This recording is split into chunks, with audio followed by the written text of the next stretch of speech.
Navigate the journey to becoming a great lawyer with expert guidance on topics that range from trial skills to corner office management. Here you will learn how to tap into your potential for legal greatness.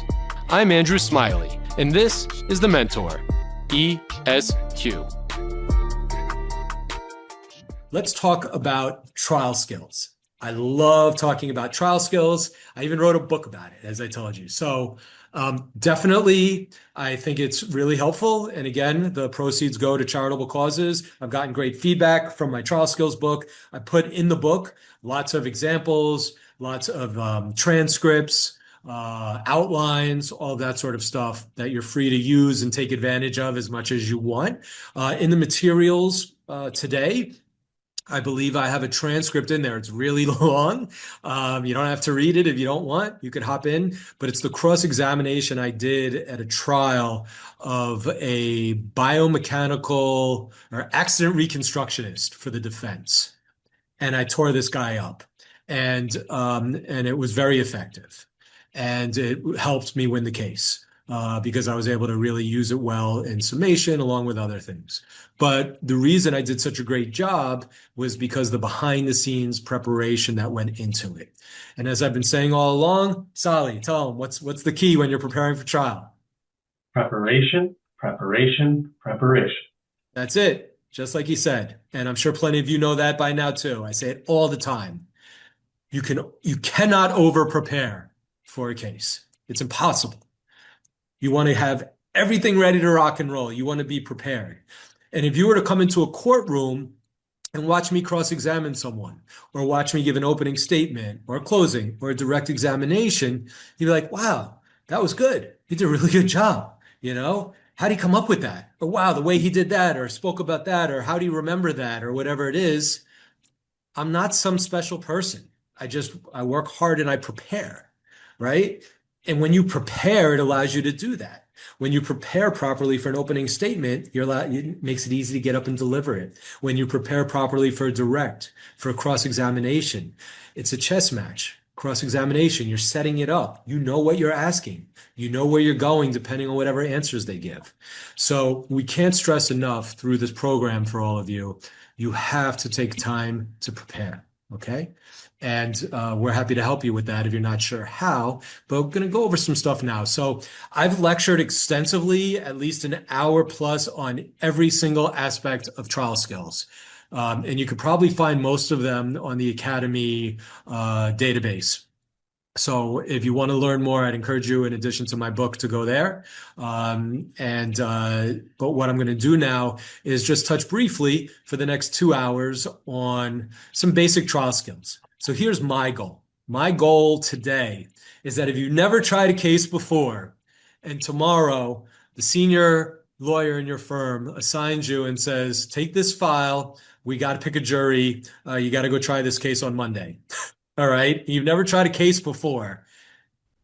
After the next hour and 45 minutes, you'll at least have a little bit of a sense of what to do, okay? And then just quickly grab my book and whatever else you can, and you'll be good to go. I promise. I promise. We'll get you there, all right? So today, again, we're going to give you a brief overview of everything. There you go. You got the book. Yeah, we're going to give you an overview of what to be concerned about, what to think about, what to prepare for, and what the process is.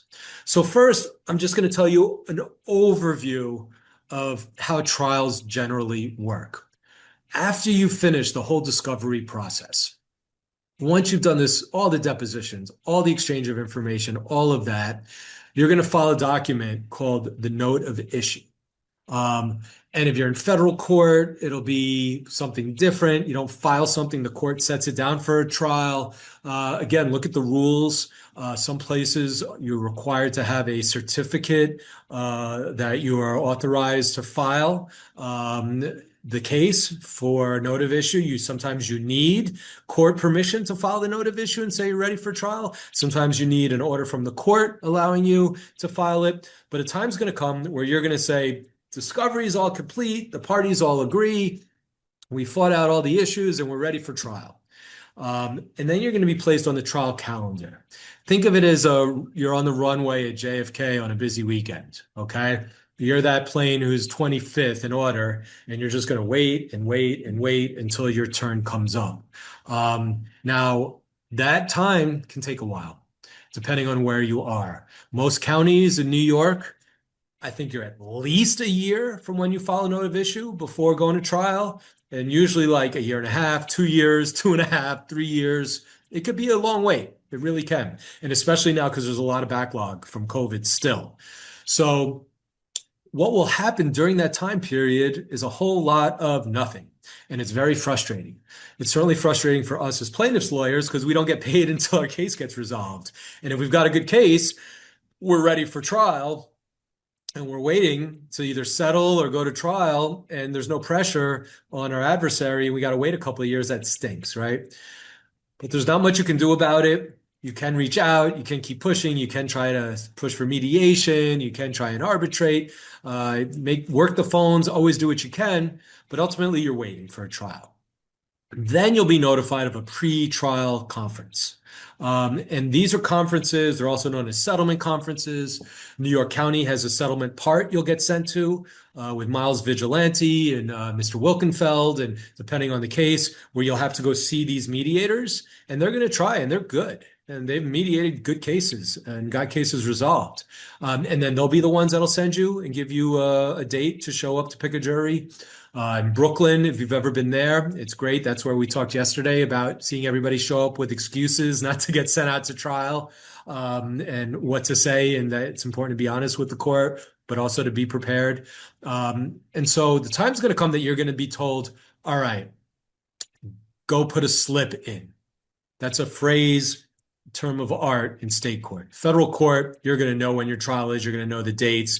You're going to have a conference with the judge well in advance. That's a separate thing. It's great. You know it. You can lock in your dates. You're experts. It's going to happen. But you don't always know that a case is really going to go, especially if one of your adversaries or co-counsels or someone involved in the case is looking for an adjournment. Even if you're ready to go, they may get it, they may not. And it's stressful because you show up and you don't know what's going to happen. Do I have to go pick a jury today? Is it going to get put over a month? Do I feel prepared? Am I ready to pick a jury? Am I not? Oh my goodness. That's when you start sweating. I'll never forget when I showed up on a case in Brooklyn, and I got told to put a slip in. And I thought everyone told me, don't worry, it'll get put over. And I remember sweating. And I turned to one of the senior lawyers that I saw in the courtroom, and I was like, oh my God. He's like, it's all right, kid. Get your subpoenas out, get your act together, go get prepared, you'll do great. And that was really kind to get that advice. But putting a slip in refers to an actual piece of paper. It's a slip that, or piece of paper, slip we call it, that the trial attorneys for both sides fill out. It's usually a one-pager, who you are, who you represent, generally what the case is about, and how long you expect it to last, and a few other things. And then you're told to take that piece of paper and you and your adversary report to the jury selection area, wherever that is, at whatever courthouse. Now, different courthouses work differently, and we spoke about this yesterday.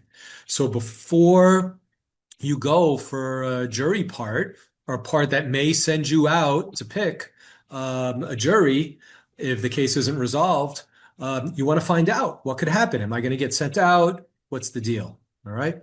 But you're going to be told to put in a slip. They hand you a piece of paper and tell you to go to the jury part. You then go to the jury part. We were just sent here by the trial assignment judge to pick a jury. They say, give me the slip. They ask you some questions, and then they tell you what the deal is, and they go from there. Now, there's a couple things that can happen. There's what's called pick and go, and there's called pick and pass. And pick and go is you pick a jury and you start the trial right away. Pick and pass is you pick a jury, and then there's some downtime between when you've selected the jury and when the trial is going to start. Try and find out, is it pick and go? Is it pick and pass? And that can change in the same courthouse on any given week. Trust me. A lot of it has to do is whether they have trial judges available. There's not always trial judges available. Many, many parts in our unified court system in New York State will be IAS, individual assignment parts. Some of those parts, the judge will keep the case, overseeing discovery all the way through and set trial dates.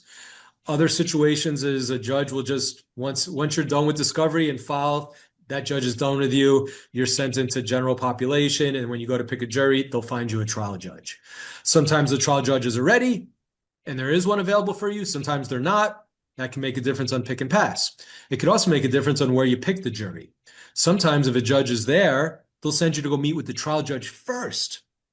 And then the judge can call up the potential jurors to select from in that judge's courtroom. And you pick in the judge's courtroom and the judge oversees it. Commonly what's done, in my experience over the years, is it's pick and pass for a short period of time, a couple of days or a week, or it's pick and go. You get the jury, you do jury selection, and then once you have a jury, you report back to the person in the jury room, the clerk, and they start working the phones and try and find a judge. They'll say, all right, Mr. Smiley, go report to Judge so-and-so this afternoon. He or she is expecting to see you and is ready and has time and is ready to try this case now. So that's generally how the process works. You want to be prepared for this. You really want to do your homework. You want to find out if you're going to have to pick, if it's pick and go, if it's pick and pass, and make sure you're prepared. Make sure you're prepared for trial. Make sure you're prepared to pick a jury, okay? Don't just show up and try and wing it. Again, preparation, preparation, preparation. So at some point, you're going to find yourself in a room selecting a jury. Sal, you want to share your experience of the first time you did jury selection? Yeah, in civil, sure. Which is much different than my experience in criminal, where, as a prosecutor, the judge kind of takes over for the jury selection in terms of bringing in the jurors, asking them questions, and then each side would get approximately 10 or 15 minutes to voir dire or to question the jury. But my experience in Manhattan this past summer was me and my adversary were sent out. We put the slip in. We get sent to the room. They hand us a stack of cards, which had all of the jurors' names, their juror card. And they send us into a room, and they fill. It's literally like a size of a classroom with about 30 seats. They sit 30 of the jurors. They hand us the stack. They hand us the board where you could put the slips in, the juror slips in.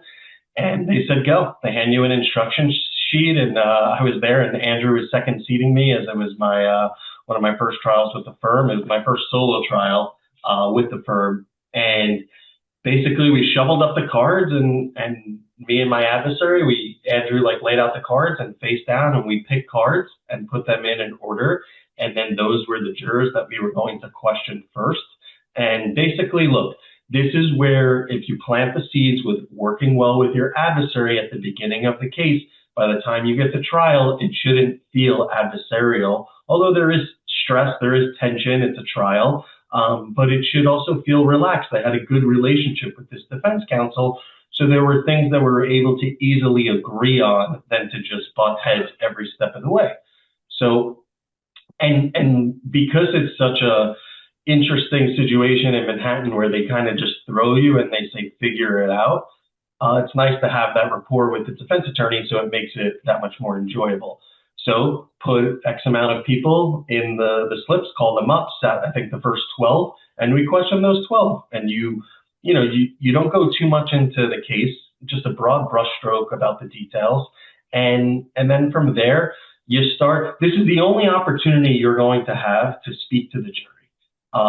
And have a candid conversation. So you want to just lay it all out there. You want to weave the theme of your case throughout the types of questions that you ask, and and this is where you'll do the prep work before, but who your target audience is. What types of people are you looking for on your jury? Is this a jury that's better suited for white collar folks? Is this for blue collar folks? Is this for young professionals? Is this for maybe more older experienced professionals?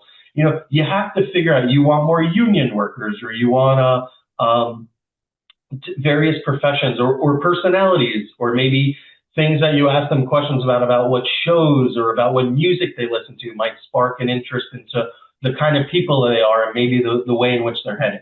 Ultimately, look, it's a gamble, right? You're going to put as much work in. Obviously, if there's glaring, jurors that you're like, this is no good, then you have to that's where you size people up.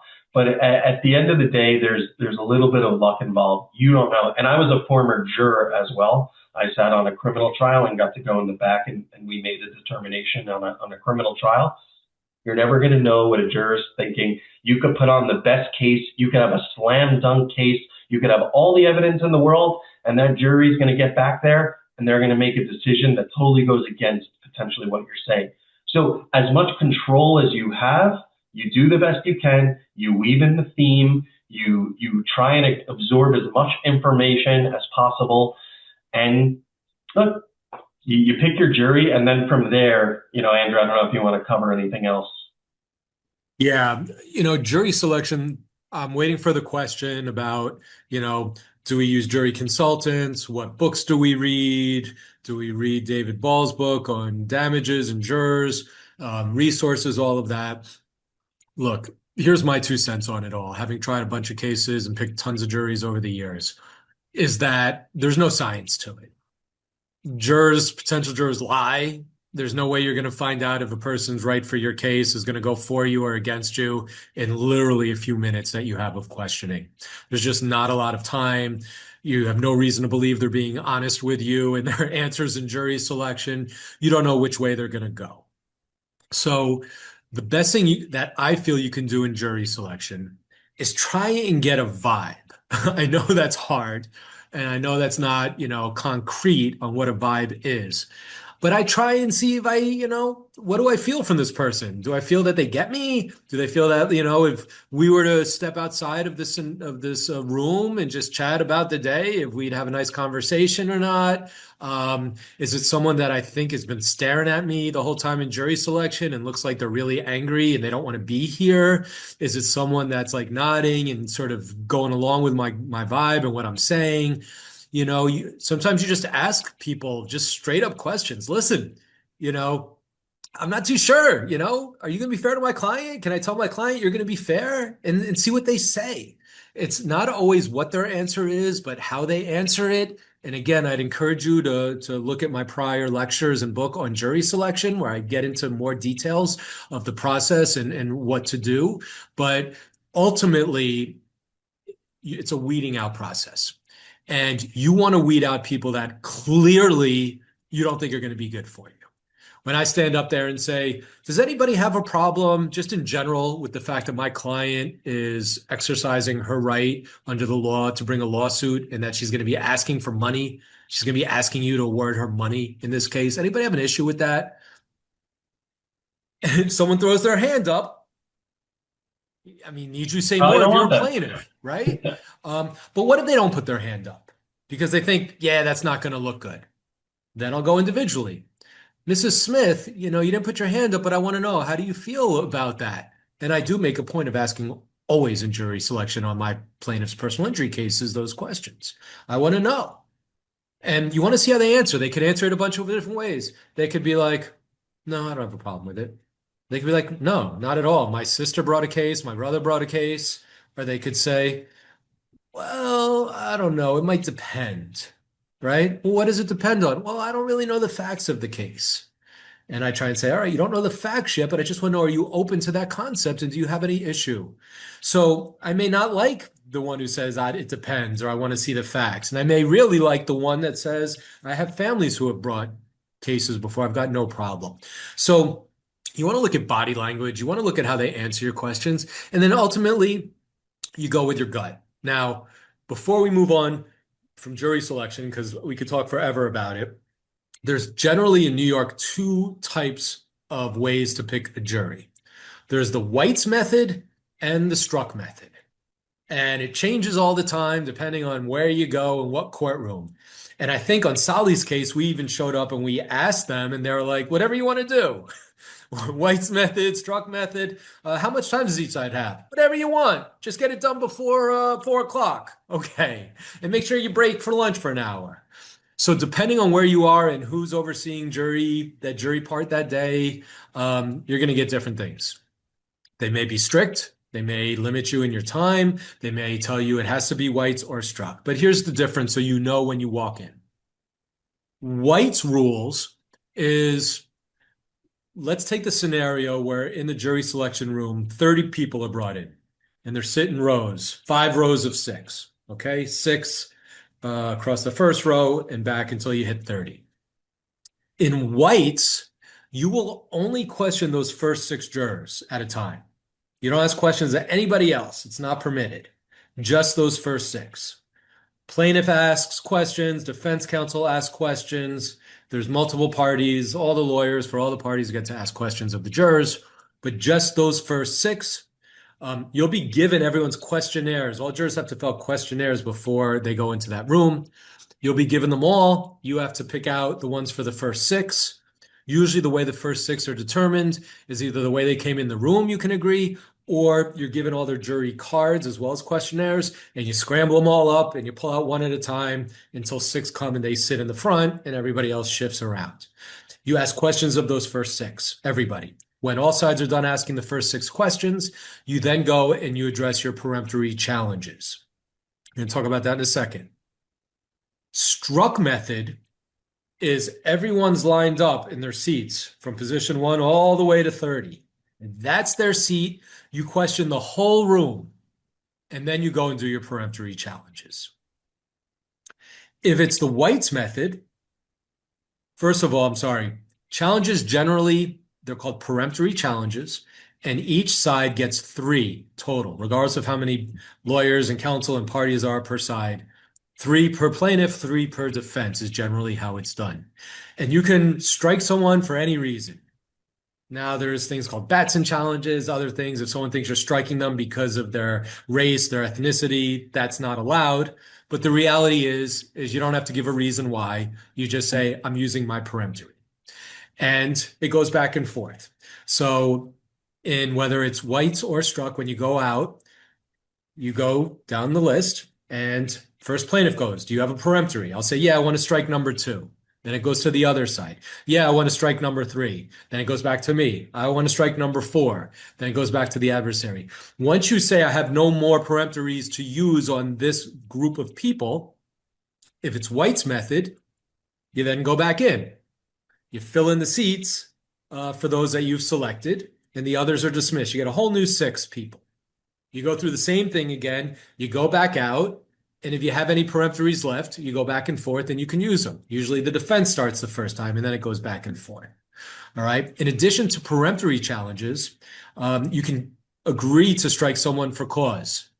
If our adversary agrees with us that, yeah, this person seems like a lunatic, we agree, they've said they can't be fair, they don't want to be here, you can agree to strike someone for cause and it doesn't take away from your peremptory challenges. Now, the primary difference between whites and struck is white's method. You have to keep going back in and refilling those 6 until you get all 6 jurors and usually 2 or more alternates.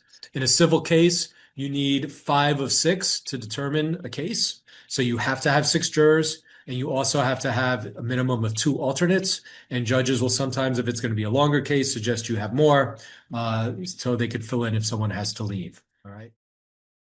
Attendance code number 1 is NEW 129. That's NEW 129. Now, struck method, and I personally like struck a lot more, is there's no going back and forth inside. You question everybody, you go out, and you go back and forth with your causes and peremptories all the way through 1 through 6, 6, 7, 8, 9, 10, 11, 12. And if I use up 2 peremptories, and then we agree on cause for the next 10, then we know that, juror in seat number 13 would be the next up. So you actually know who you're going to get. You can strategize more, be like, if I use this peremptory, then that person may slide in. I think they're worse, right? So there's a little bit more knowledge you have. So I like struck. I think it's more information. You know in advance what you're dealing with, and it goes faster. So traditionally, those are the 2 types of methods. I try and find out which one applies just so you know, but now you're ready. You can do either. And this brings me to another thing that I said yesterday. Ask questions, okay? Always ask questions. the mentor, I show up to try a case. I'm the one asking a million questions to the jury part. All right, is it white? Is it struck? Are we limited on our time? Who's going to decide what jurors to put in what seats? Do you do it or do you want us to do it? When do we need to break? Do they need a lunch break? Are there judges assigned? Are we picking here or with a judge? Because I know from experience that it changes everywhere you go. So as a new attorney, don't feel like you shouldn't be asking questions. I ask them and I encourage you. Always, always, always ask questions and then ask them again when you get assigned to the trial judge. Okay. After you pick a jury, when you get to the trial judge, that's the next step, getting closer to opening statement, which is the next thing we're going to talk about. And then when you meet with that trial judge, you're going to ask a lot of questions as well. You know, what hours does the court like the trial to go? Is it start? What time do we start? What time do we finish? What time do we break for lunch, Your Honor? Are we going to go all week, or does the court have a motion day that we're down, or do we have any off days? I want to make sure I schedule the witnesses properly. You ask questions like, may I feel free to move about the well in the courtroom? That's in front of the bar, what we spoke about yesterday, by counsel table and in the area in front of the jury box. Or does the court want me to stand behind a podium?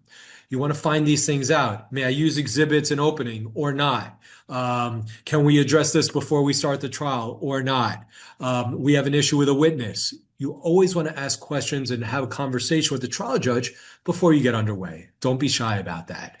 Sally, I'll give you the last word on jury selection and getting up to the trial judge before we'll let Michelle take another break, and then we'll do openings.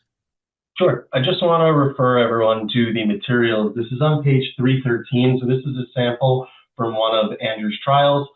This is essentially with you in your second seat, or if you're the only attorney on the trial, you would position with boxes and Andrew C. Based on the way that they were seated, we'd be going this way with number 1 at the bottom, number 2, number 3, number 4, 5, 6, so on and so forth, where you have 12 at the top, and there's a couple of pages of notes. But as you and your adversary are asking questions, this is when your second seat, or when your adversary is speaking and you're sitting, you're going to make notes about things that the juror is saying. So Andrew wrote down police officer, Andrew wrote down for cause, Andrew wrote down notes here. If it's in red, it means something different. If there's a star, if there's a question mark, you know, little things that could give you insight and more information about these jurors, so that when you do get a couple of minutes in between, obviously, because it depends on where you are, but the level of supervision, you're not really in front of a judge that's saying, come on, come on, come on. If you have to be done just by 4 o'clock to be courteous to the court staff, well, you have a few minutes. You know, in my last trial, Andrew sat with me. We did that same chart. We had our chicken notes, you know, our chicken scratch, and we'd be like, okay, well, this one is a mother with a family of 3, and she works as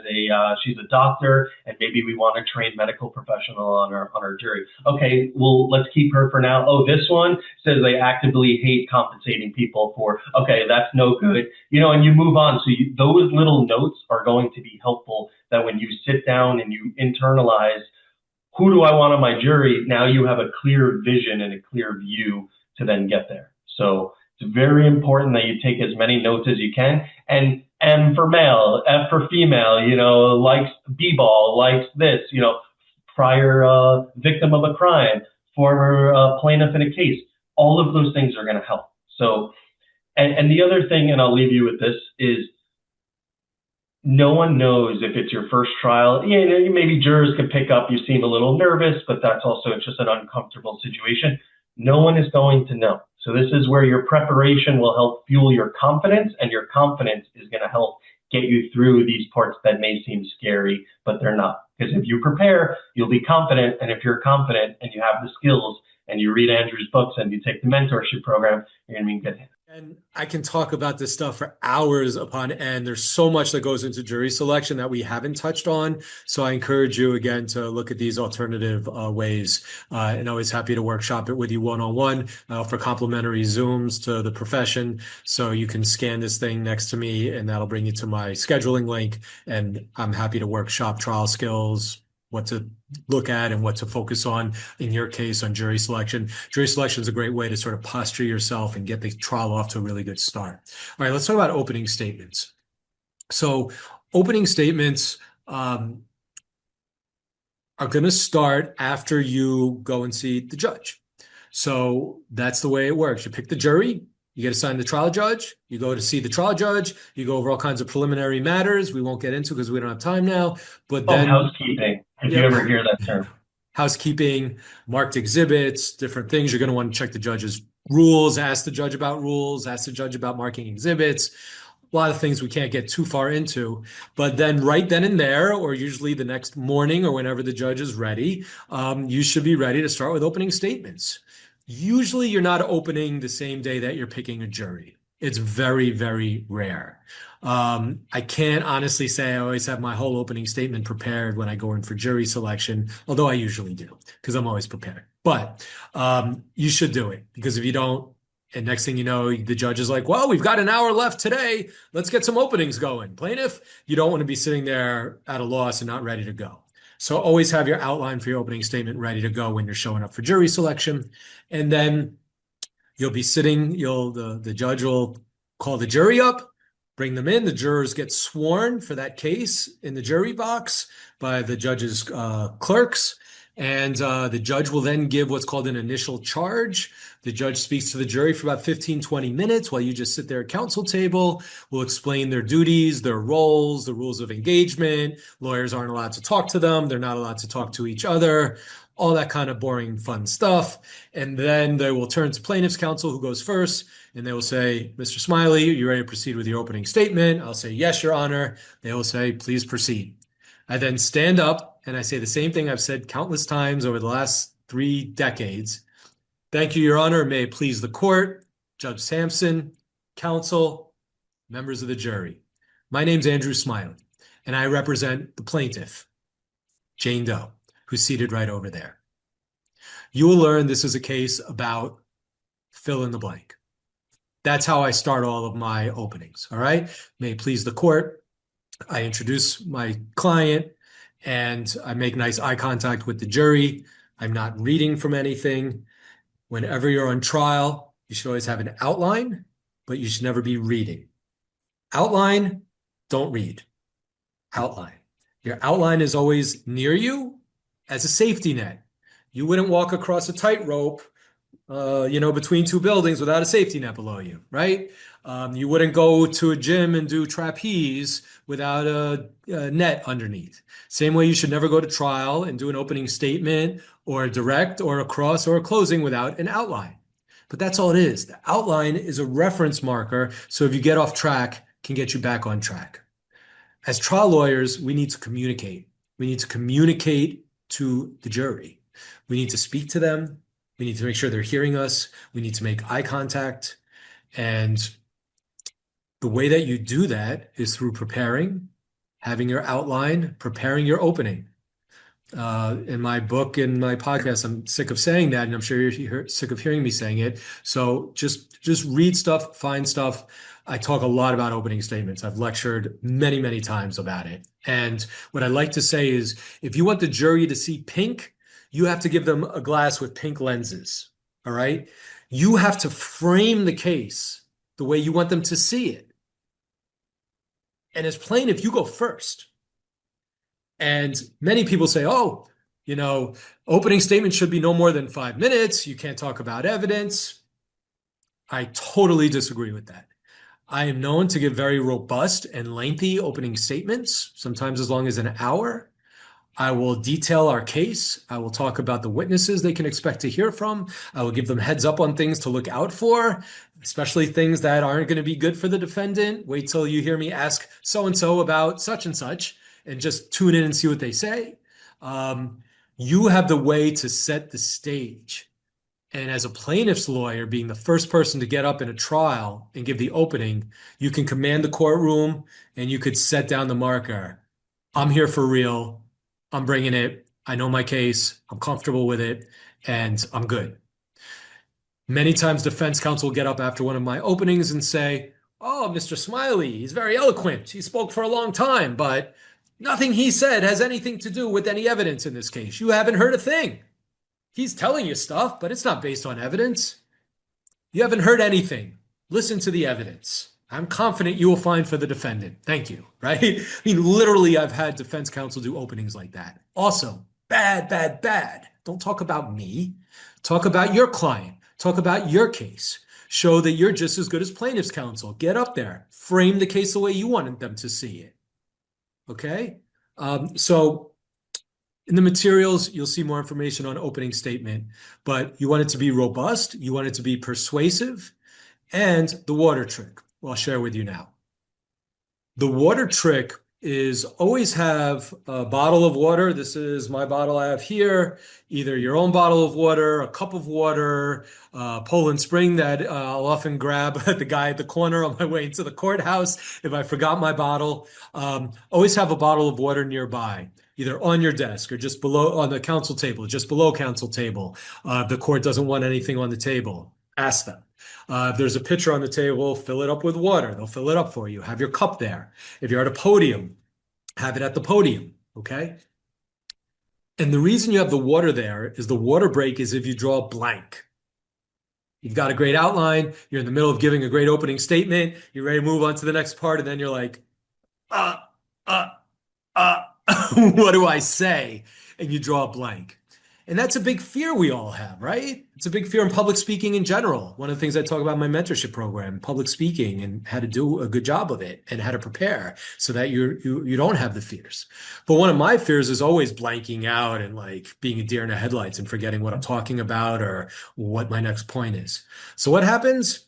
You finish what you're saying, you take a pause, you turn, you go, you grab your glass of water, have a sip, take a look down at your outline, flip through to where you left off. You see where you're at, you put your water down, you get back in action. That's the water break trick. With that, in that very brief overview on opening statements, you will finish your opening statement, you will sit down, your adversary will get up and give an opening statement, then sit down, then you will be asked to call your first witness.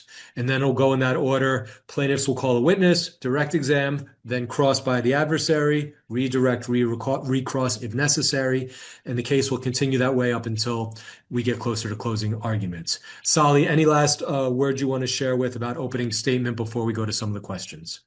Sure. And, look, every case is going to be different in terms of style. Your style is your style, but essentially the case, sorry, I just saw that Michelle bounced. Michelle left. Michelle has left the building.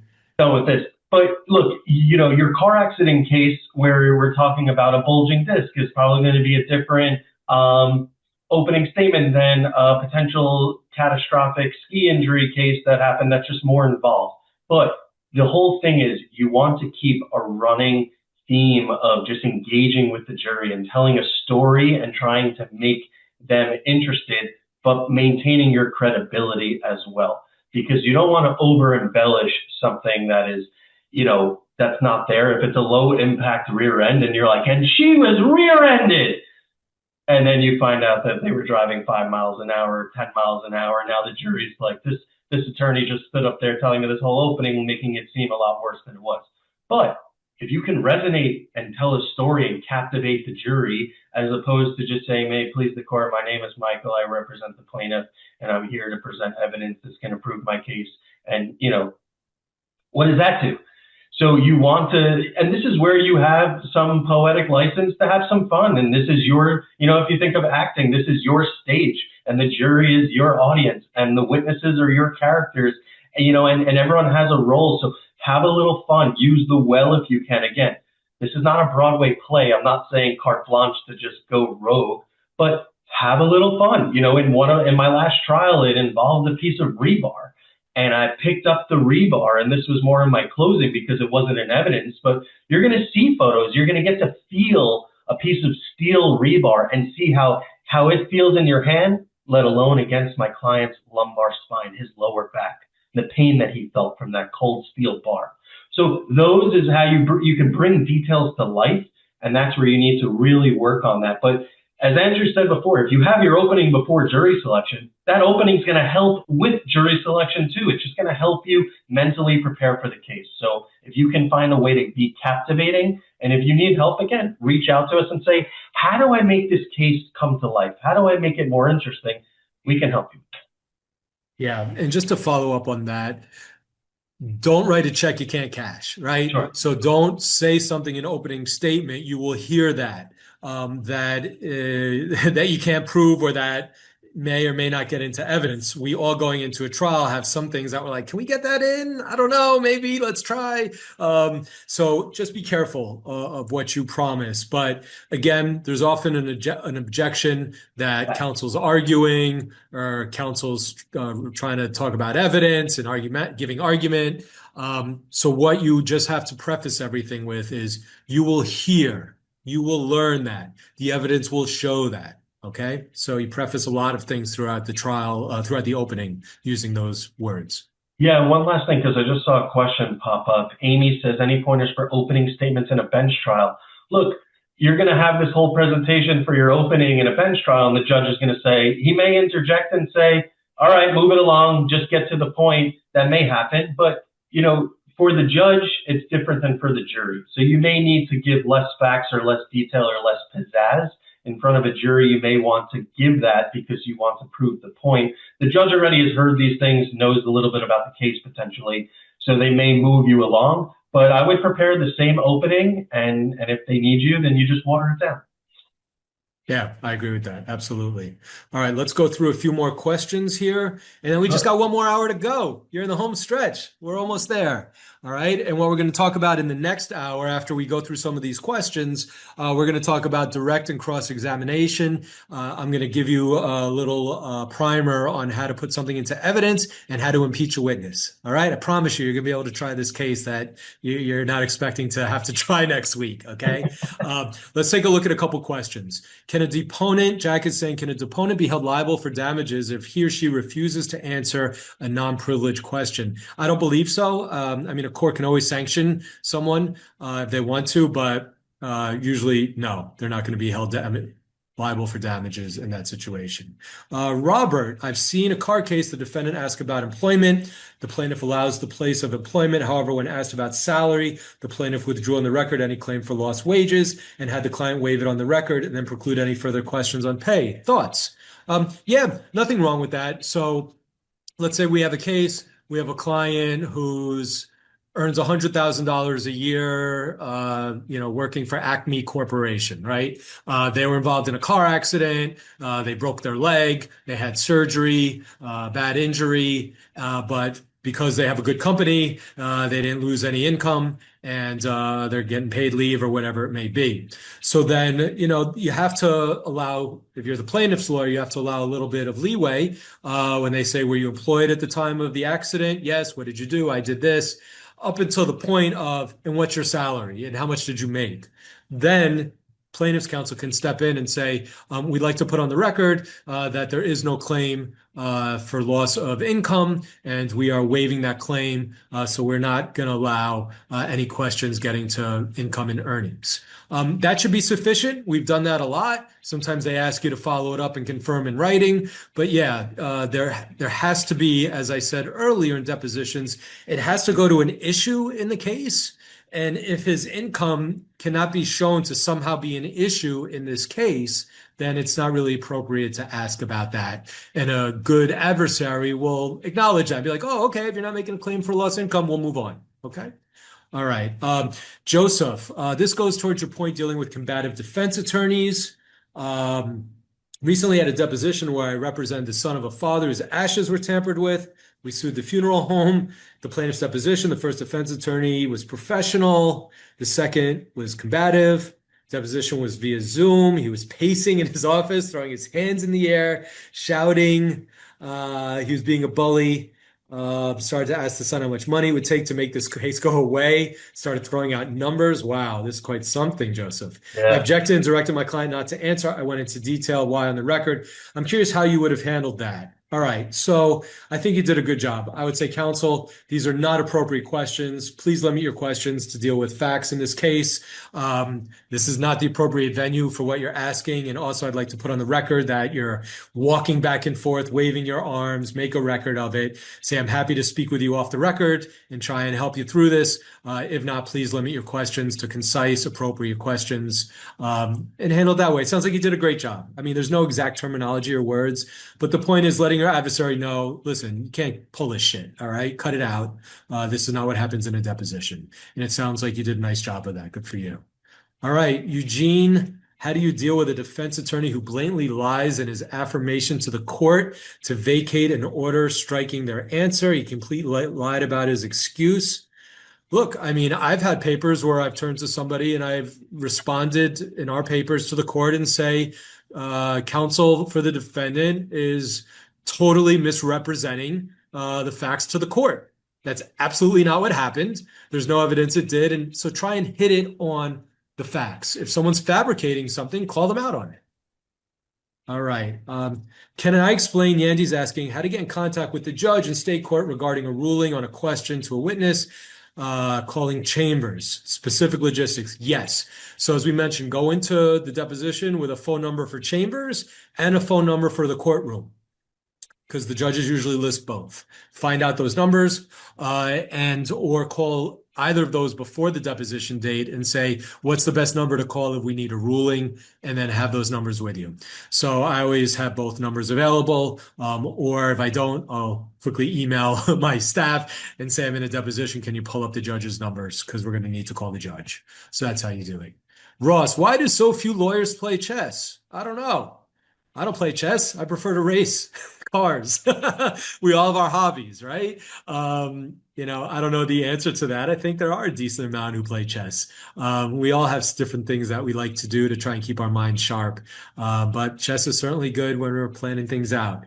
All right, Andrea, how do you get your witnesses available if you can't predict when you will get a trial date? What do you do if your witnesses aren't available on your ultimate trial date? Great question, Andrea. And it's one of the most frustrating things about trial work is scheduling.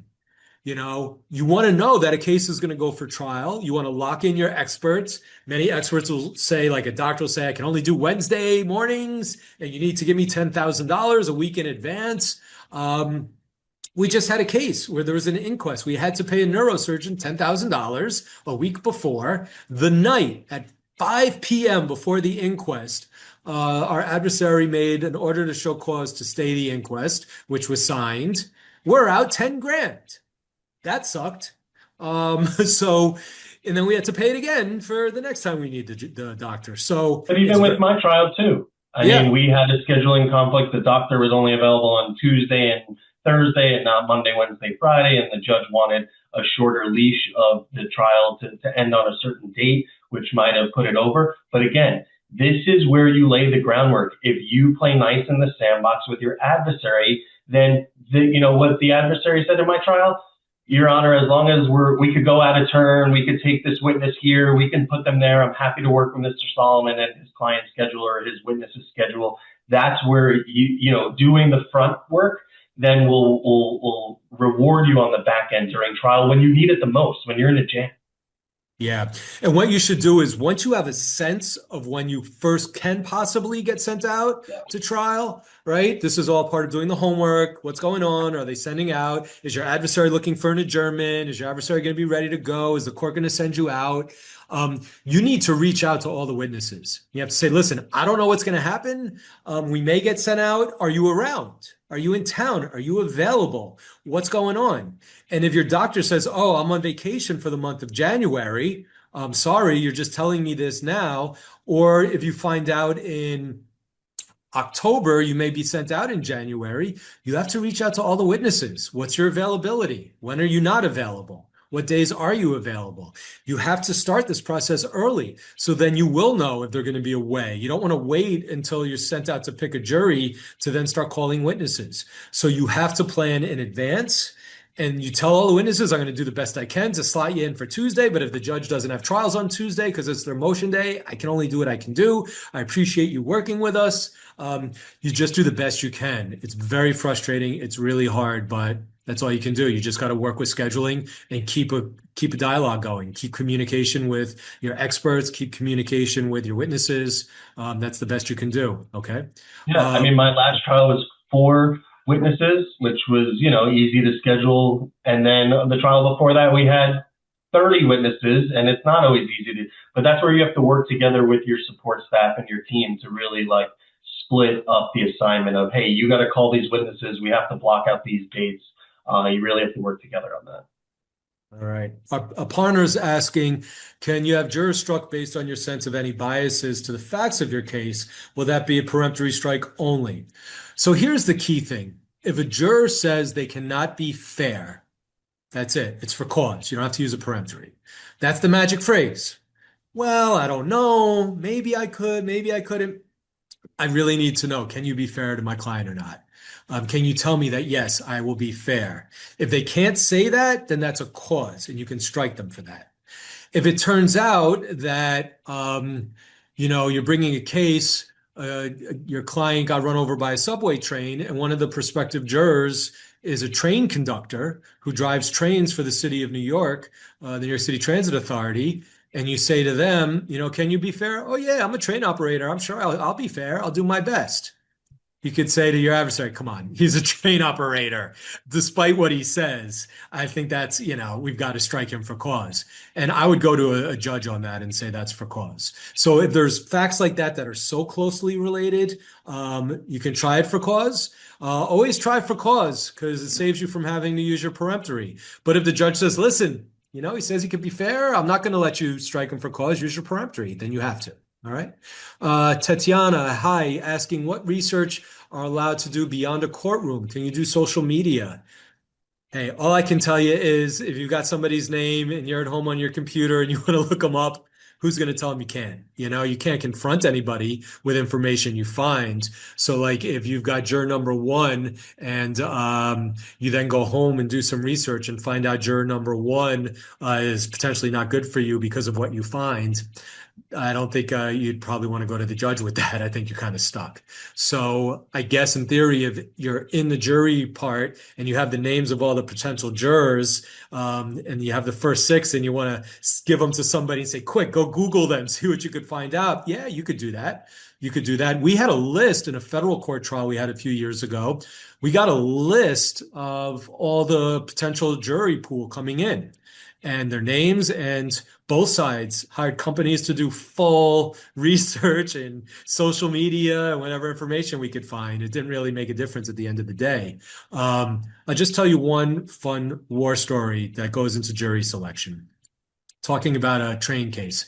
I had a case that was on the front of the New York Post back in 2009. We got a verdict on behalf of our client who was drunk, fell onto the tracks and run over by a train and lost his leg. And there was a lot of hubbub about how crazy, personal responsibility, he was drunk, should he be compensated, all of that. From the very first moment of jury selection, all I did was ask people, are they open to the idea that someone can be drunk, fall onto the train tracks, but the New York City Transit Authority can still be liable? Are you open to that? Understanding that they don't get a pass if a person's drunk and fall on the tracks, or they do get a pass, but they don't get a pass if someone got pushed, or they don't get a pass if someone has a stroke and falls. Does that matter? Are you open to hearing that? We're going to tell you right now he was drunk. There's no dispute. We knew it.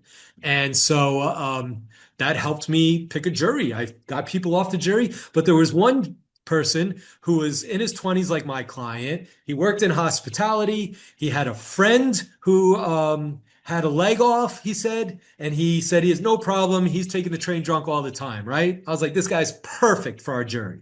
The trial was going on for a couple of weeks, and he had some conflict and had to be discharged. I was very unhappy to see him go. I thought he was going to be our ace in the hole. And then the judge said, oh, if you want, why don't we bring him in and get his thoughts on the trial so far, give everybody some insight. We said, great. He was totally against me. My friend without a leg, he can out wrestle me. You can do plenty. At best, maybe I give your client some medical expenses. And he was totally not going to find for us. And I thought, oh my goodness. So it just goes to show that person always smiling and nodding at you, the person you think's great for the case, the great jury you selected, you just never know. All right. Edna, are there not pros and cons letting others know it's your first trial, not understanding your level of preparation? Look, the takeaway is be who you are. All right. I've had cases against people. I remember a case against a young woman, a new attorney, much less experienced than me. She read everything. She but she was nice and she was competent and she did it. And it probably was one of her earlier trials. And I think it helped her to be that way. I think the jury got it. She was just herself, right? So no one needs to know if it's your first trial or your 50th trial. It doesn't matter. It's just you be you and don't think about any of that stuff. You shouldn't get extra favors because it's your first, nor should you be penalized because it's your first. You're there, do your job, and do it as best as you can. Okay. Anne is saying, my understanding is that judges typically give some room in opening and closing statements since they're not considered evidence. However, what is your stance on objecting during or after an opening statement if it's necessary? Great question.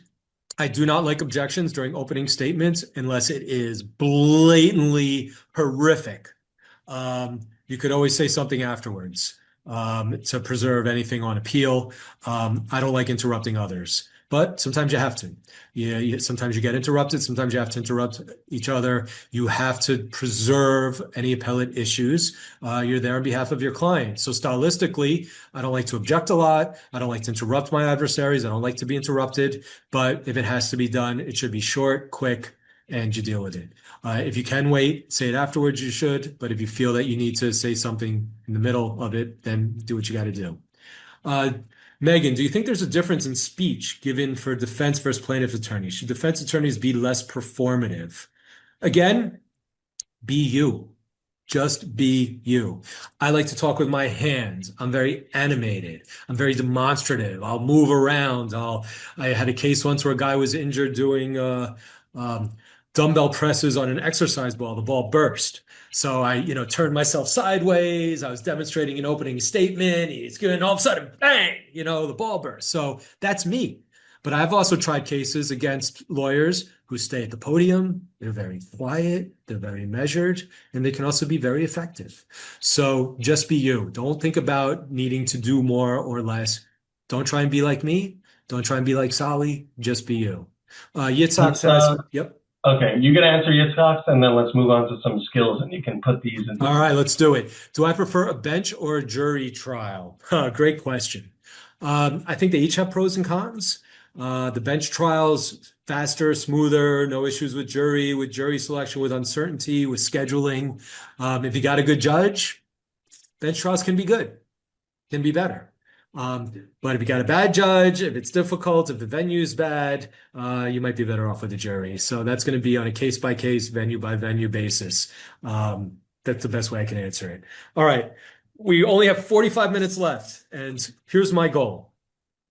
I don't think we're going to get to closing arguments.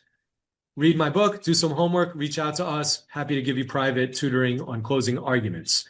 I think that the best thing that we can use the remaining time on before another poll or ad or questions is two things: putting something into evidence on direct exam and impeaching witnesses on cross. These are two skills that are essential for a trial attorney. And I can't begin to tell you how many times I've tried cases against alleged experienced trial attorneys, former U.S. attorneys, prosecutors, you name it, who don't know how to properly put something into evidence or how to properly impeach. All right. So let's start with putting something into evidence.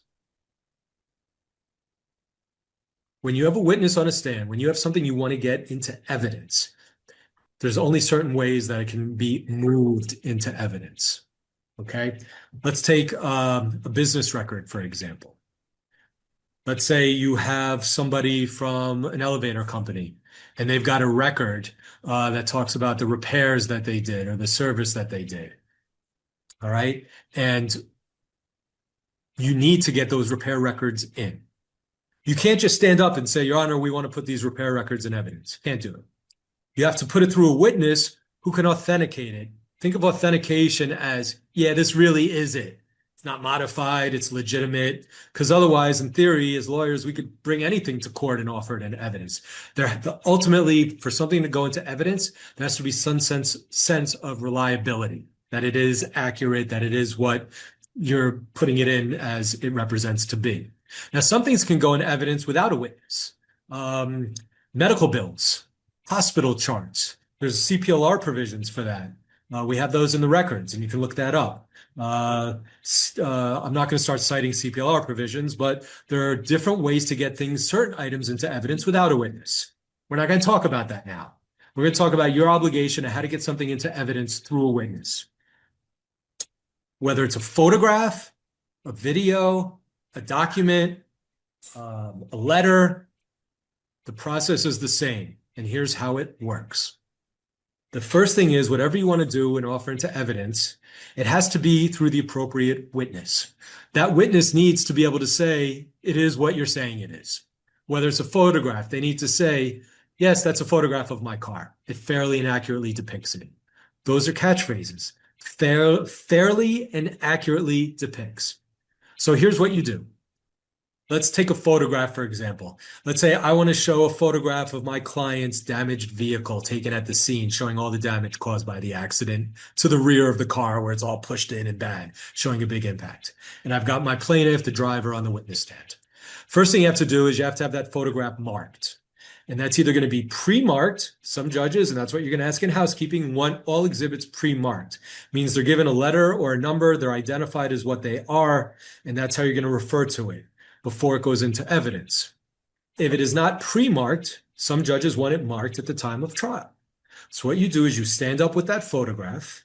Whatever evidence it is, a jury cannot see it until it's in evidence. And it's your job to make sure they don't see it. So you'll hold that photograph, whether it's a huge enlargement or a small one or whatever it is, face it away from the jury. And you say to the court, you stand up, Your Honor, at this time, may we have this item marked as Plaintiff's Exhibit 1 for identification. The judge will say, okay, show it to defense counsel. You go, you turn, you show it to defense counsel. Your Honor, may the record reflect I'm showing what's just been marked as Exhibit 1 for identification to defense counsel. Record so marked. Your Honor, may I approach the witness with Exhibit 1 for identification? Yes, you may. All very formal. It's what we talked about yesterday. You're buttoned up, right? You're dressed nicely. You're standing up. Your Honor, crisp, smooth movements around the courtroom. You know when you're going to need that evidence. It's in your outline in big red letters. Enter Exhibit 1, photograph of car, while you're doing your direct exam. I then approach my client, Mr. Amador. I'm showing you what we've just marked as Plaintiff's Exhibit 1. Again, I'm holding it so the jury doesn't see it. And I'm showing it to him. Do you recognize this? Yes, I do. What do you recognize this to be? That's a photograph of my damaged car. Mr. Amador, does Exhibit 1 fairly and accurately depict the damage to your car as it appeared on the day of the accident when this photograph was taken? Yes, it does. And will this photograph aid and assist you in your testimony today? Yes, it will. Your Honor, you then turn to the judge. Your Honor, at this time, we offer what's been marked as Plaintiff's Exhibit 1 for identification into evidence. They will turn to defense counsel. Defense counsel, any objection? Usually no objection. If they do, you deal with it. Received, entered in evidence.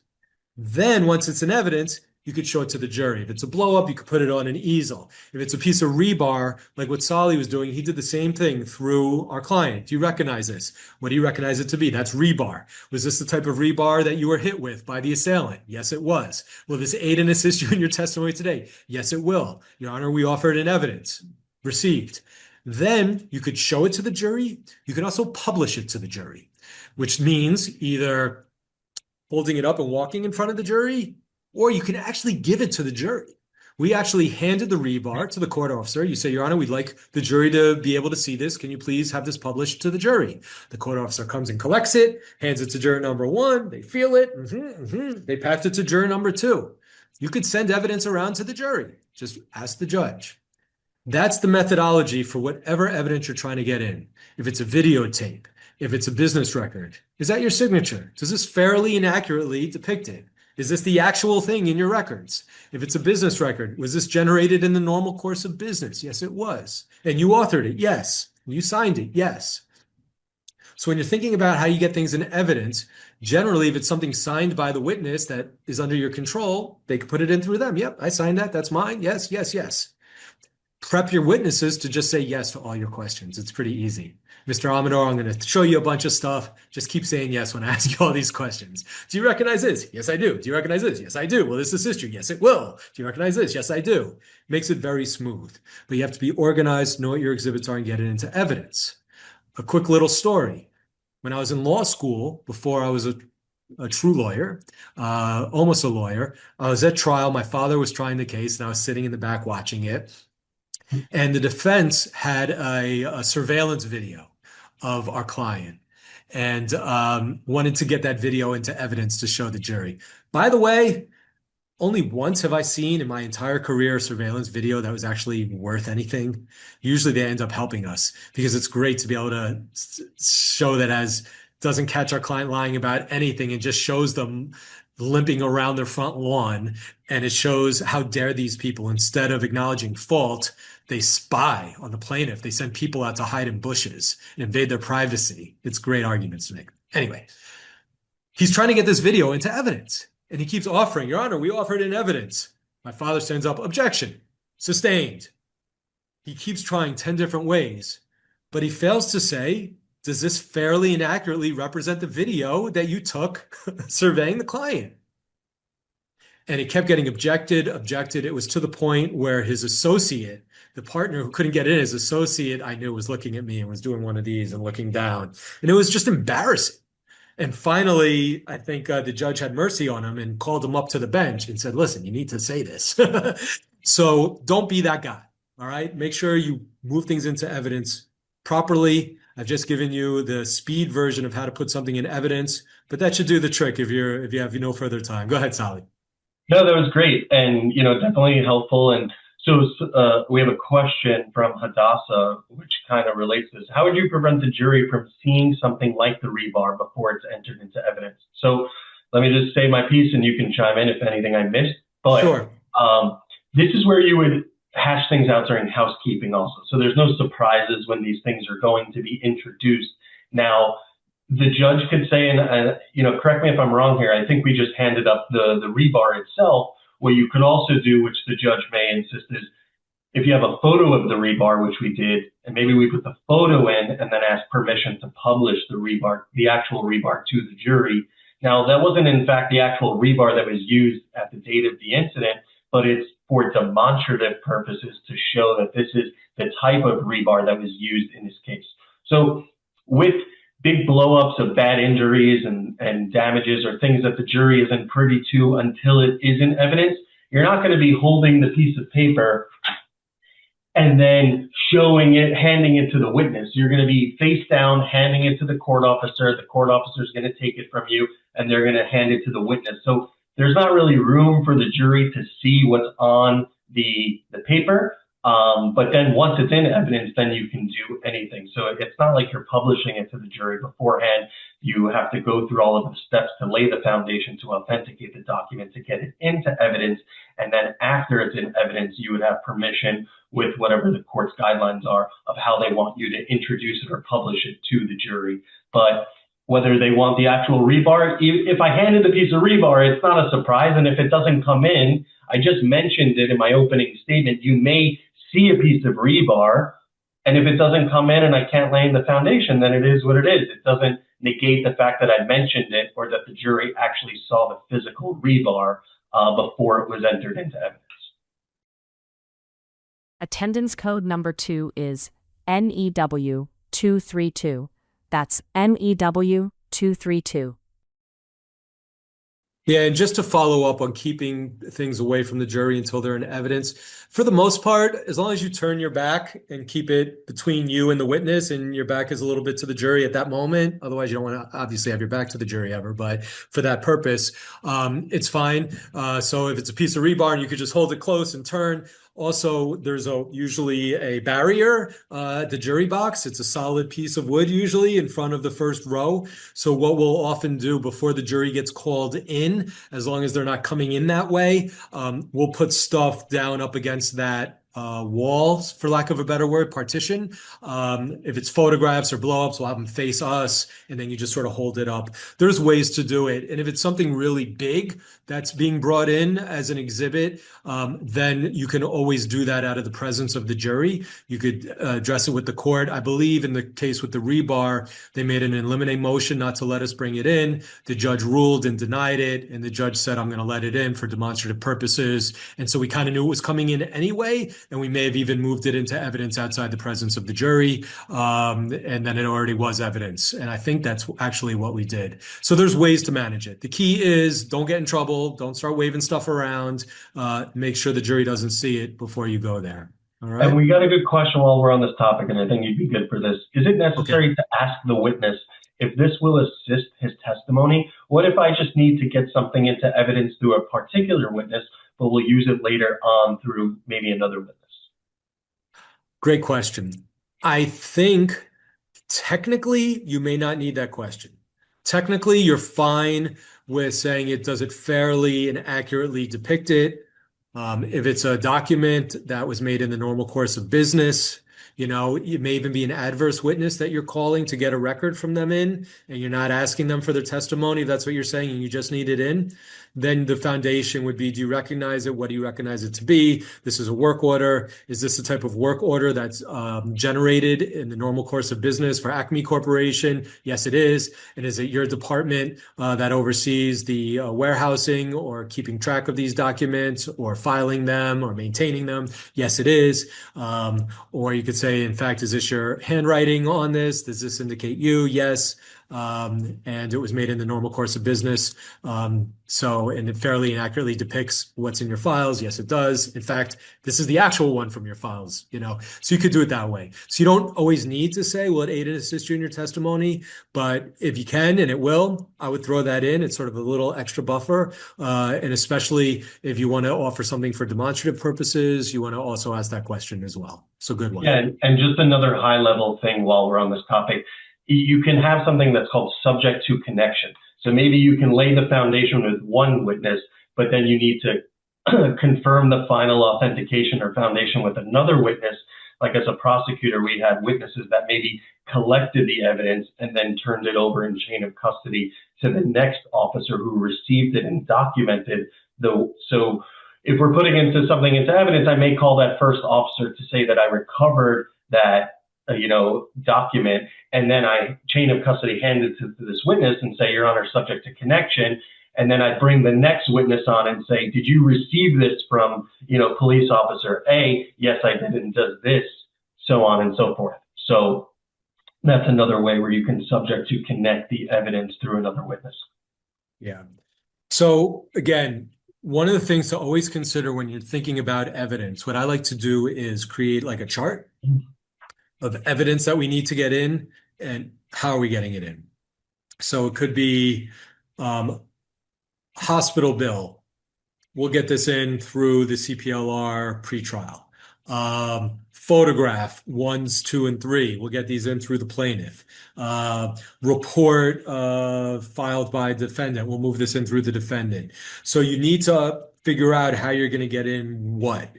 And sometimes it may not be a big issue. It may be something both sides have referred to regularly through the litigation and motion practice, and they have no issue with it. So try and stipulate whatever you can.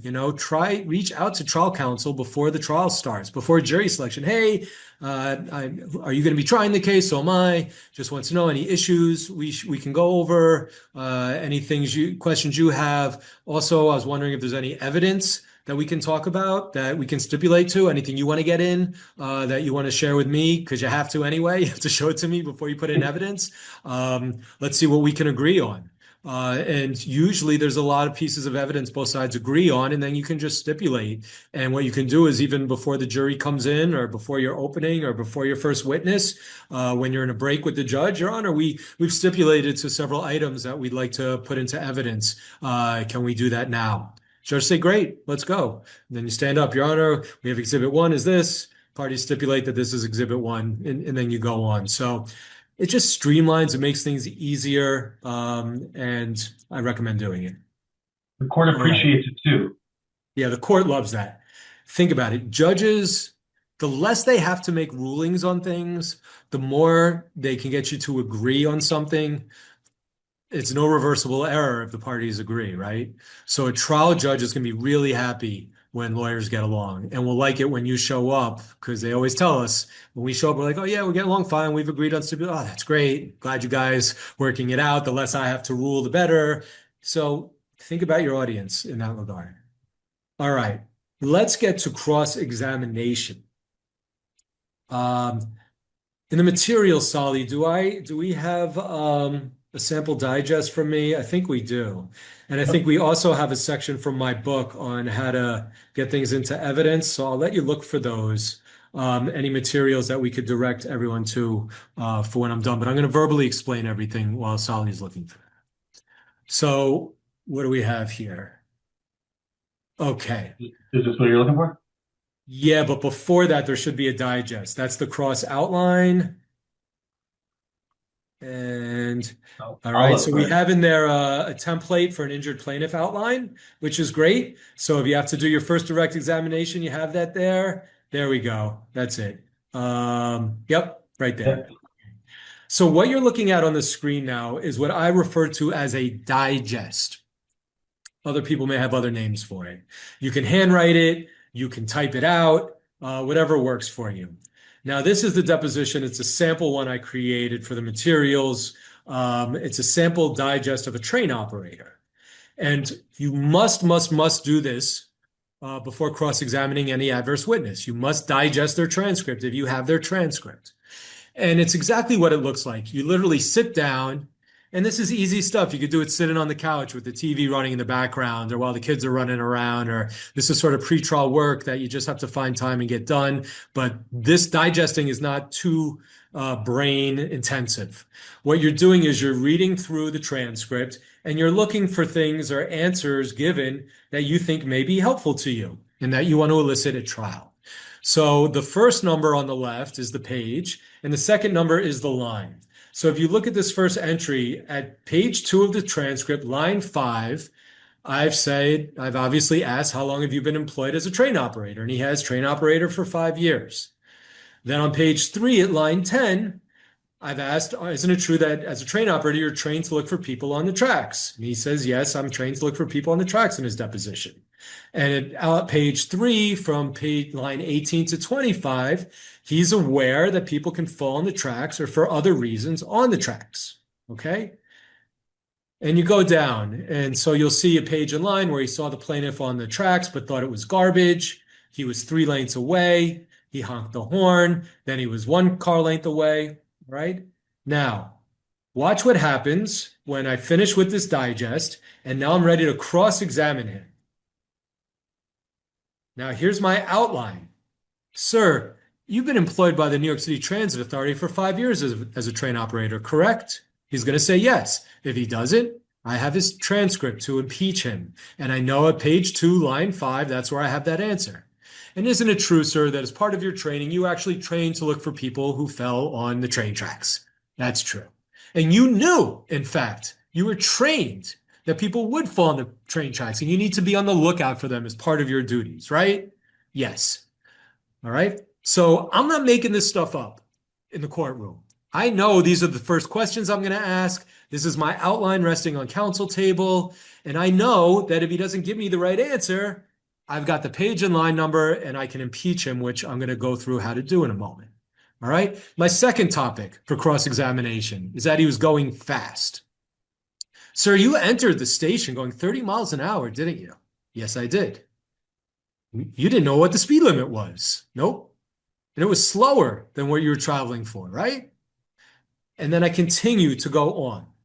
And I put the references where I have it, where he first honked the horn, when he put it in brakes in emergency, all that sort of stuff.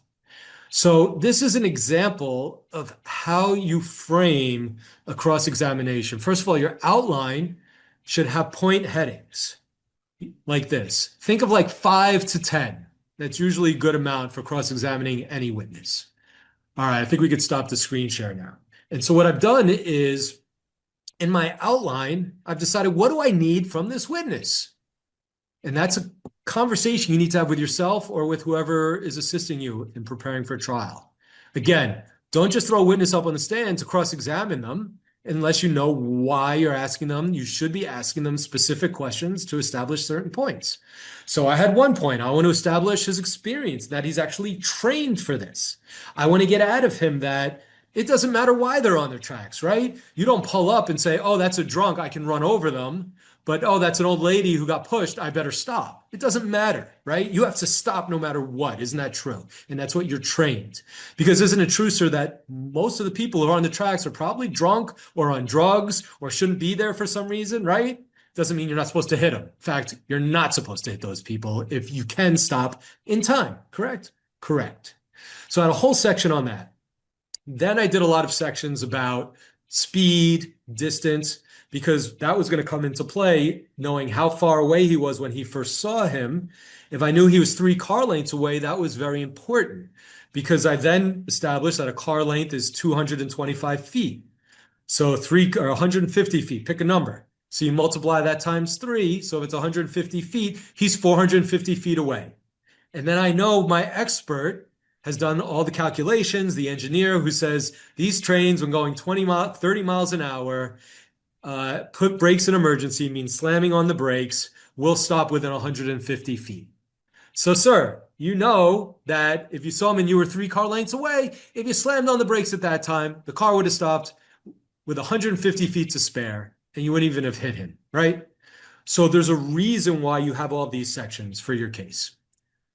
Were they not telling the truth on something? Was it an observation? Whatever it was, you're going to get the reason, going back to why it's important to have a good deposition, is because that's where you cherry pick all of those answers out for your cross-examination and you literally flip the script. You sit there and you use the digest. Ooh, that's a good point. That's a good point. And then you have your digest with you along with your outline when you stand up to cross-examine.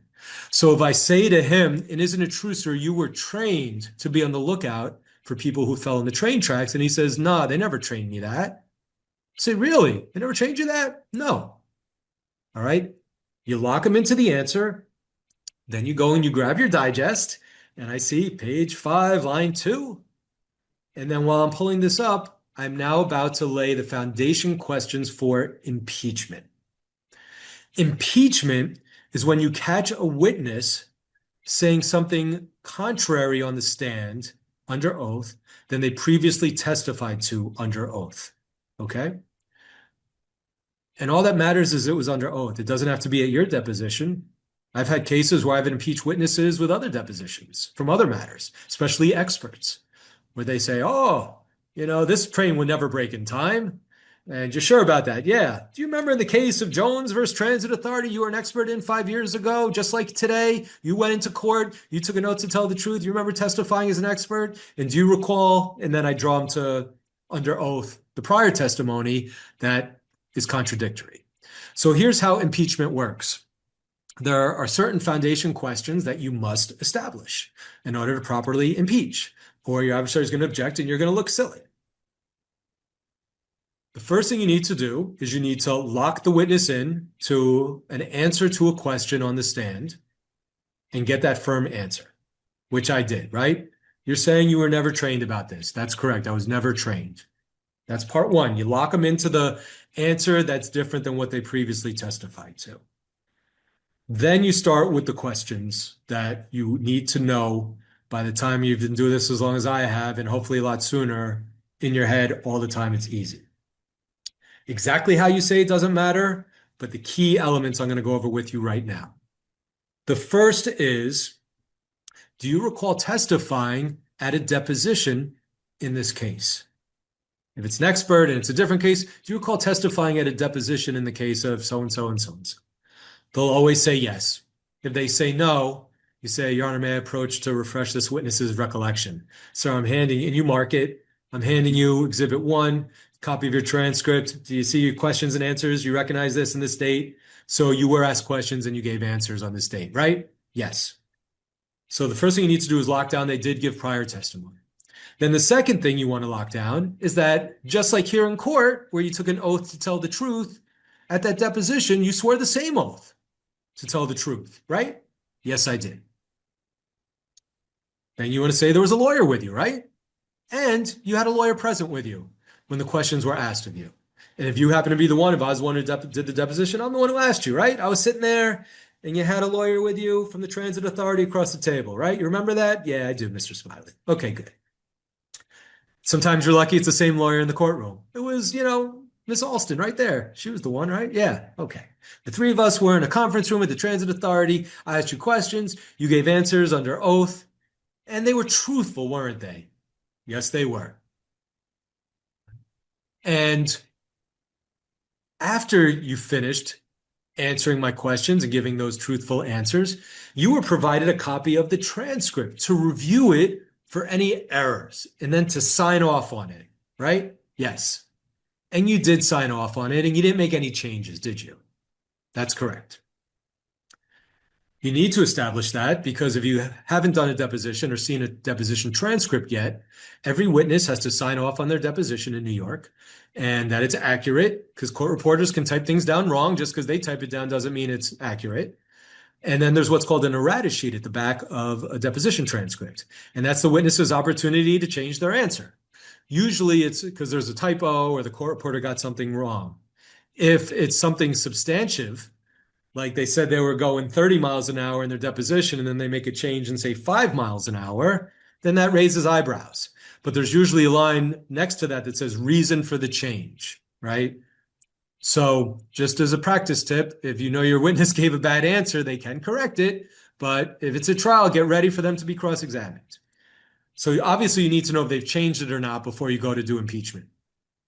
Because then you show them you didn't change it, or in fact, you did make corrections, right? To the ones that were wrong. Yes, I did. All right. Well, let's look at one that you didn't correct. Do you recall being asked this question and giving this answer? Or you could say, do you recall being asked these questions and giving these answers? And then you refer the court and your adversary to the page and line you're reading from.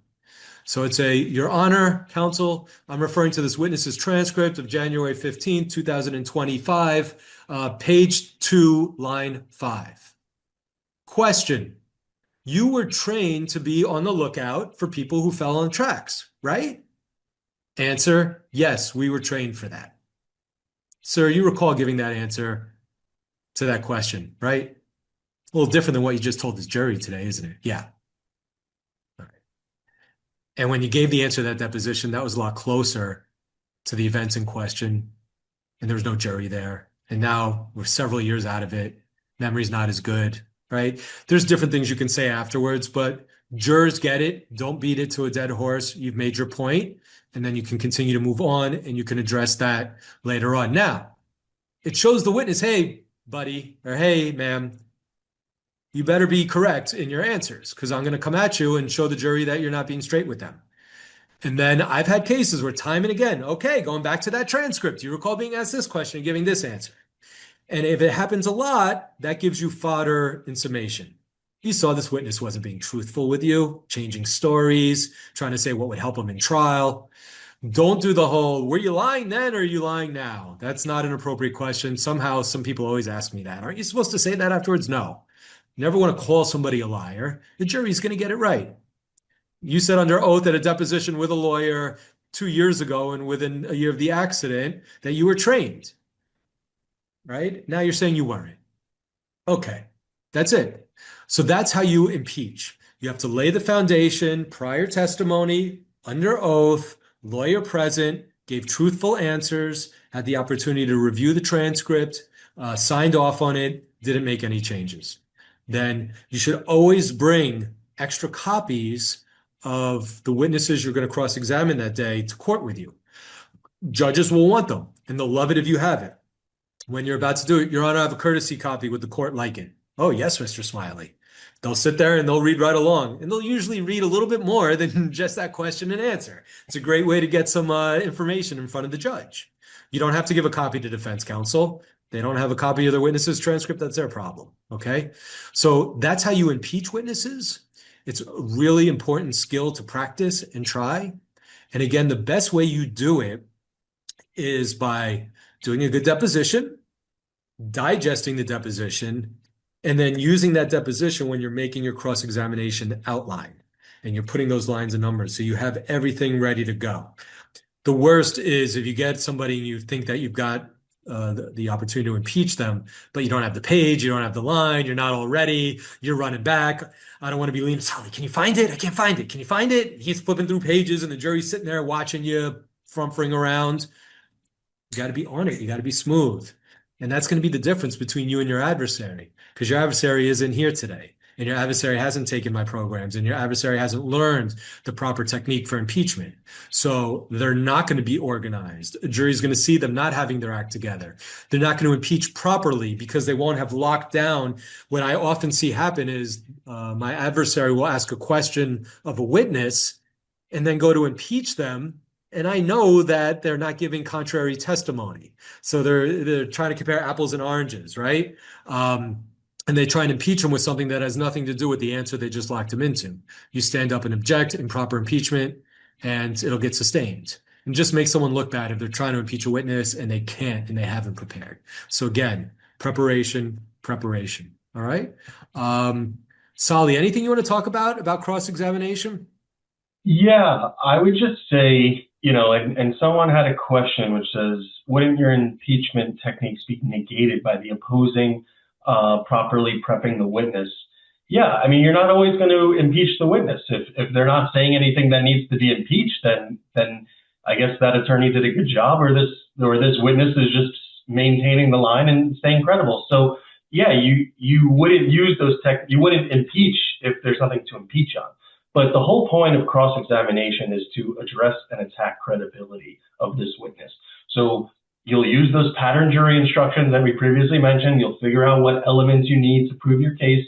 You'll figure out what witnesses and what evidence you need to support the case. And then what adverse witnesses that you're going to call on your own case, because on a plaintiff's case in chief, you're going to call the defendant to help support your prima facie case.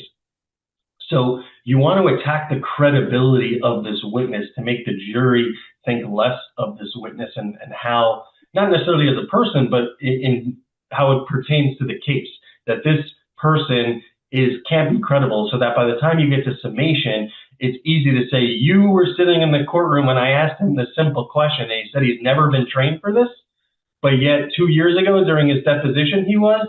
Members of the jury, think about it. Is this witness credible? Can you listen to what they're saying? Can you take what they're saying at face value? And I submit you can't, and because of blah, blah, blah. So you have to know where you're going.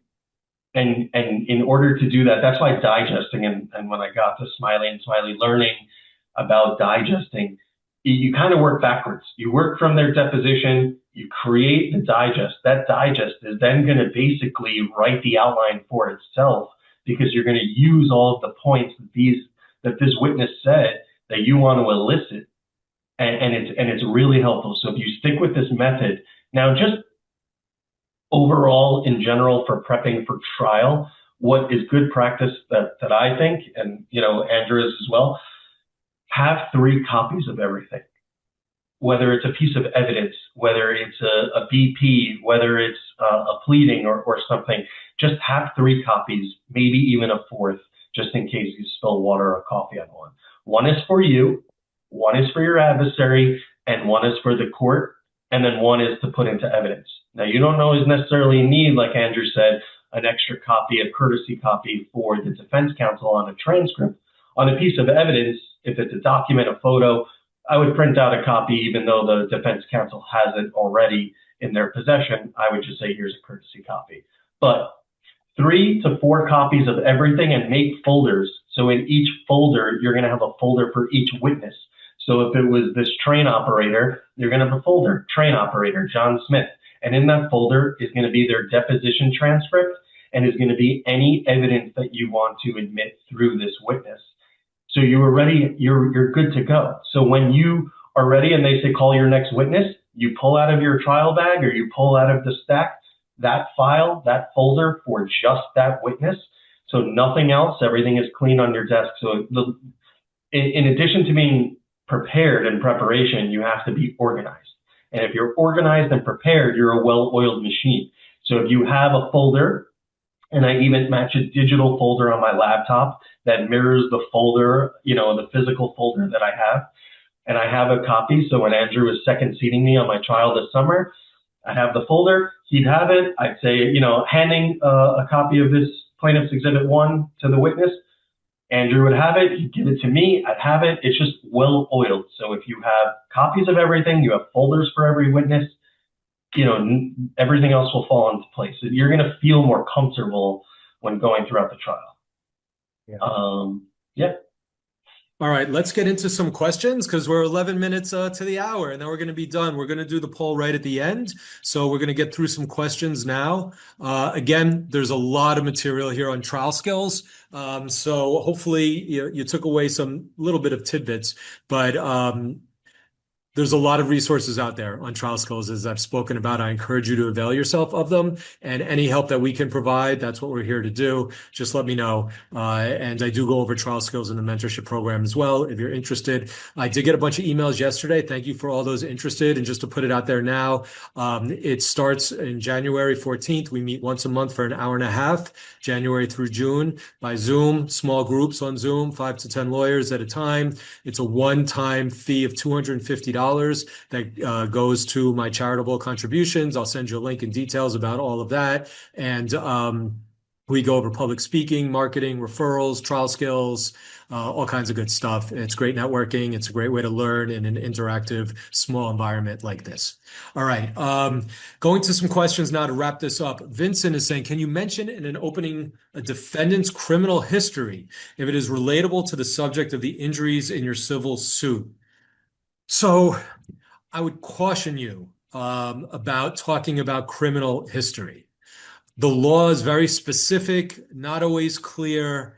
I would definitely get a motion in limine out that you would like to address that and bring that out at trial and address that and not surprise anybody, because that's the type of thing that I would expect someone's going to jump up and object to in an opening. It could really get the trial off on a really awkward footing. It depends what the criminal history is. It depends what the issues in your case are. You know, were they in jail for embezzlement, but in this trial it was an assault and they've never had a criminal record of assault or anything? And does the embezzlement charge in any way relate to any of the issues in this case? There's a lot of case law out there. I would just do a ton of research. And when all else fails, I would probably stay out of that in opening statement unless you had a prior ruling with the judge, just because you're playing with fire there, and there's no need to. I mean, and you can allude to it. You may learn that the defendant, this wasn't the only time that something happened. Pay attention to the evidence. There's different ways to kind of throw shade. So I'd encourage you to try and handle it that way. All right. Does my book have a comprehensive list to admit all types of evidence? I don't think I go over all types of evidence, but I go over a lot of evidence and give a lot of examples. So feel free to check it out and see. Hopefully you'll find it helpful. All right. William is saying, what do you do when opposing counsel brings out extrinsic evidence? I saw a defense attorney try to arrest the prosecution's chief witness and pulled out extrinsic evidence, and the judge refused a retrial. So I don't handle criminal cases. Solly, I don't know if you've ever seen this, but extrinsic evidence in a civil case is not allowed. It has to be something, I mean, it's very simple. Unless your adversary's seen it in advance, you can't bring it into trial. So that wouldn't happen in my world, in our world here. But in a criminal matter, I'm not sure how that plays. Solly, do you have any thoughts on that? I don't have much. My only thought is it would be reciprocal discovery. So you would have to turn it over unless it's like you're talking about a witness, a cooperator. It really depends on the evidence and the situation, but not 100% sure. Okay. All right. Dana is asking, she's curious to know how some of these procedures might differ in an administrative hearing rather than regular trials. So there are types of different administrative hearings. I don't do those, but I know I've heard of a lot of different ones. The bottom line is getting something into evidence is getting something into evidence. The way that I described, that's the way to do it. Impeaching a witness is impeaching a witness. So these are techniques that are used in criminal trials, in civil trials, in administrative hearings. If anything, some forums will be more relaxed.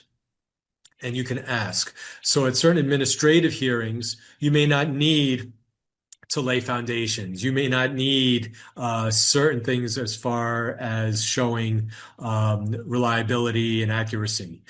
So it may be a relaxed standard. It's certainly not going to be a higher burden. But if I were retained today, Andrew, can you go try this hearing for me next week? It's a bench trial, and I needed to get something into evidence. I would do it the exact same way I said. And if my adversary called a witness, I would impeach him the exact same way. All right. All right. Amy, similar to Dana's question, any difference in evidence procedure and bench trial? Same thing. Same thing. All right.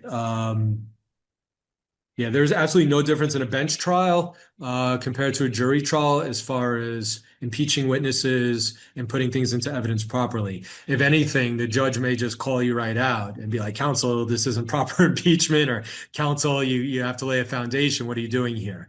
Without even an objection from the adversary. But you definitely have to do it the right way. All right, Robert, assume you have a seriously injured plaintiff in a car crash. The defendant has a $100,000 policy, no assets, no other insurance available.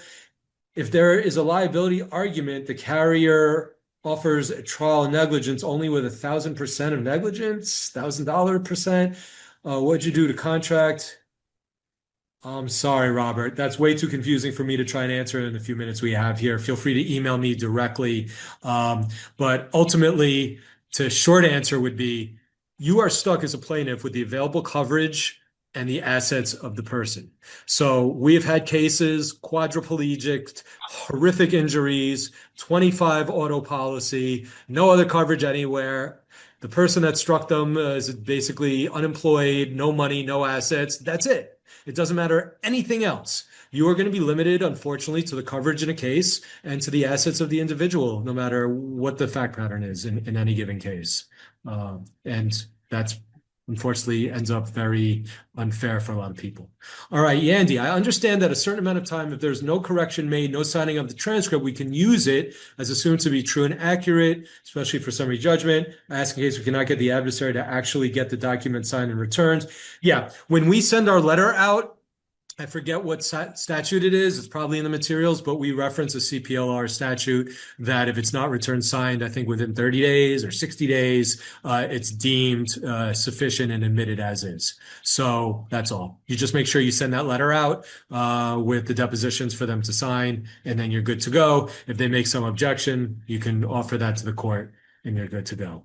Marie, we often ask rote questions, and usually the answer is no. For example, the bankruptcy question. What if they say yes? What kind of follow-up? This is really a general question on follow-ups. So if you're talking about in prep, if you ask your client as many questions as you can, or the witness if you're prepping them, and they say they've been arrested, they've been convicted, they have filed for bankruptcy. Just find out as much as you can, and then you'll make that decision on what's allowable, or say, yes, if they ask you, you can answer this, but I wouldn't volunteer that unless they specifically ask you it. You have to tell the truth, but don't open up the kitchen sink. Here's how we're going to handle it. I'm going to workshop it with you. If it's something really bad, workshop it more. And if you're the adversary asking the question, bankruptcy is a fair question. I won't get into it now, but you ask the follow-up. Call me, email me, set up a Zoom, and I'm happy to mentor you personally, Duncan, about mediation and how we handle things. Alan's asking, is there a difference between the hardcover and softcover editions of my books?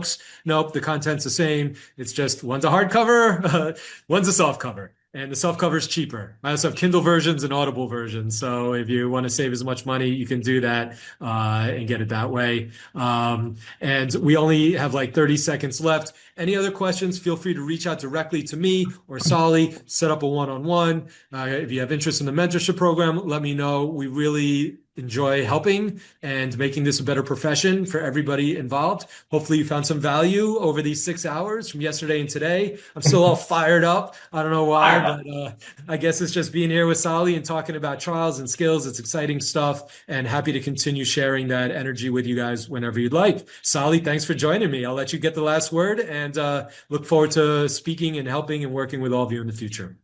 Yeah, just good luck, everyone, on your legal journey and navigating, being a trial attorney. And if you need something, you know where to find us. And please stay on the lookout in 2026. The Trial Academy has great resources and CLEs and content upcoming. Like we told you, Litigation Lab is a safe roundtable space for you to workshop and roundtable your cases and get case evaluations and values on cases. So that's a great tool. And special term, as we said, tomorrow is happening, and we have an associate board if you want to get more active. If you have connections with law schools, we love to set up law school panels and go in. So the opportunities are endless. Please don't hesitate to reach out. Reach out to me, to Andrew, or Michelle at the Academy. We'd be happy to point you in the right direction.